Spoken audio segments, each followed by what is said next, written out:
Hi, my name is Akankshya Upadhyay and I'm your English instructor. In today's class, we will be learning about criticizing and expressing degrees of probability, which is in the 5th unit of our English book. So let's begin. Let's begin with what criticize actually means. The Oxford Dictionary defines criticize as the expression of disapproval of someone or something on the basis of faults or mistakes. So let's write it down.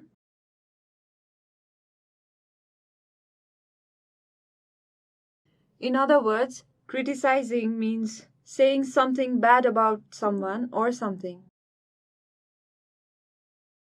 Let's go through some modal verbs to express criticism. The verbs that we can use is can, could, might, and should. For present and future tense, we use these modal verbs and the infinitives. So modal verbs for present and future. So let's go through some of the examples. You can be really boring. Another example is you shouldn't be sitting here doing nothing. Now let's see an example using might. You might be more polite. And another example for should. You should be sorry. These are the expressions we use for present and future tenses. Now we will look at the past tense. For past tense, we use the modal verbs could, might, should, and shouldn't. Now here are some examples. You should have booked the movie tickets. You shouldn't have eaten too much.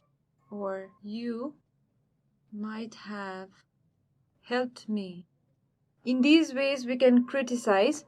Now we will go through expressing probability. Again, the verbs that we use for expressing probability: must, might, could, may, or can't. These verbs have different degrees of probability. First, using could, we say an example: she could be fat if she continues eating cheese. Here, could is used to express the probability maybe. Maybe it's just a simple probability. Another example using must: he must be sleeping. Here, the must says that it expresses the probability that you're fairly sure that something is true. So fairly sure something is true. Now we use can't to the example for can't. She can't be happy without her best friend. Here, the verb can't is used to express the probability if you're fairly sure about something which isn't true. Next, we will see the probability structures using will and want. We use the sentence with will or want when we are very sure about something. So when you know that it's probably surely happening, we use will. For example, she will be at school, or she will be at school now. Now we see sentence structure using should and shouldn't. Sentences are used with should and shouldn't to make assumption about what is probably true if everything is as expected. So if everything goes well, everything is as expected, the situation must be probably true. For example, Hari should be home by now. Hari left 1 hour ago, and by the time he must be at home, so he should be at home by now. Another example is Shyam should pass the exam this year. Because you have seen Sham working very hard for exam, you are pretty sure that he should pass the exam this year. Now what if Sham failed? To state the probability of any negative sentence, we do not use should. So should is avoided for sentence with negative meanings.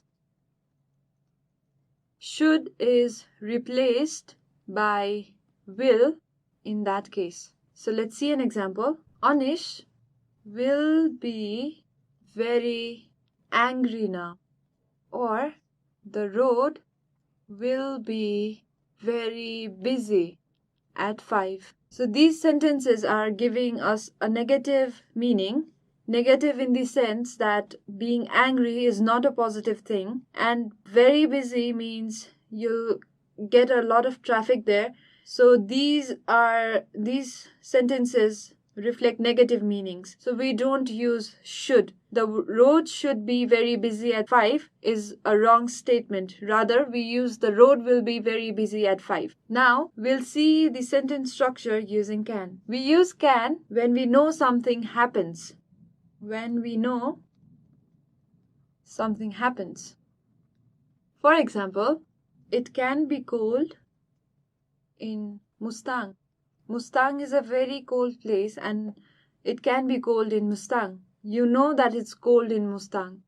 Another example, he can be here at 5. So this is generally possible because maybe he works here, so he works here, he comes at 5 and works. So you know that something is happening, something happens. You know that he's going to be here at 5. So we use can in those conditions. Can, as I said earlier, is used for, which is true for general cases. Can is used for general cases, which is possible. So can't be used while talking about specific probability. Instead, we use could for the replacement of can. So let's see an example. She could be singing now. If she's a singer, you can assume that she could be singing anytime, so you may write she could be singing now. This she can be singing now will not be correct in this case because you're not sure if she is singing at the moment. You're just assuming it. So can denotes higher probability, whereas could denotes a little less than can.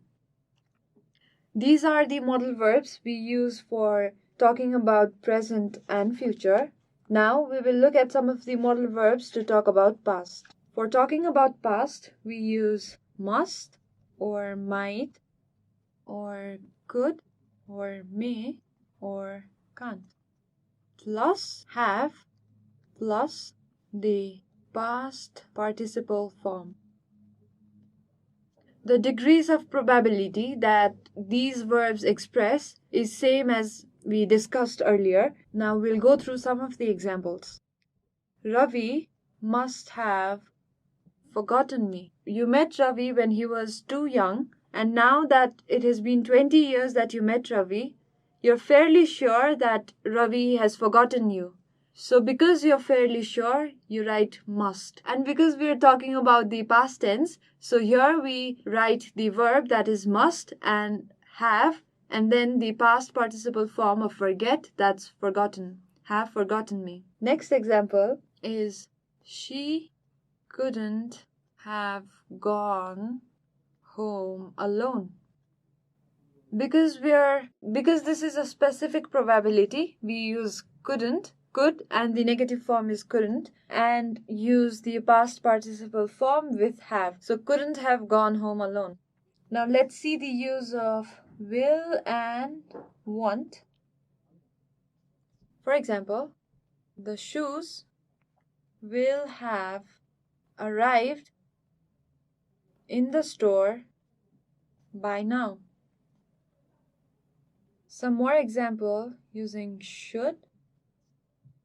The bus should have left. Or while using could, we saw the use of couldn't before. Now let's see how we express probability with could in past tense. She could have been dancing. Now here is a homework for you. Criticize your friend for buying a new expensive mobile phone. And for the probability section, write sentences in the following headings. Something will certainly happen. Something may or might happen. Something might not happen. Or something certainly won't happen. This is all for today's class. If you have any questions or suggestions and comments, please feel free to write to us at learning@deerwalk.edu.np. Thanks for watching.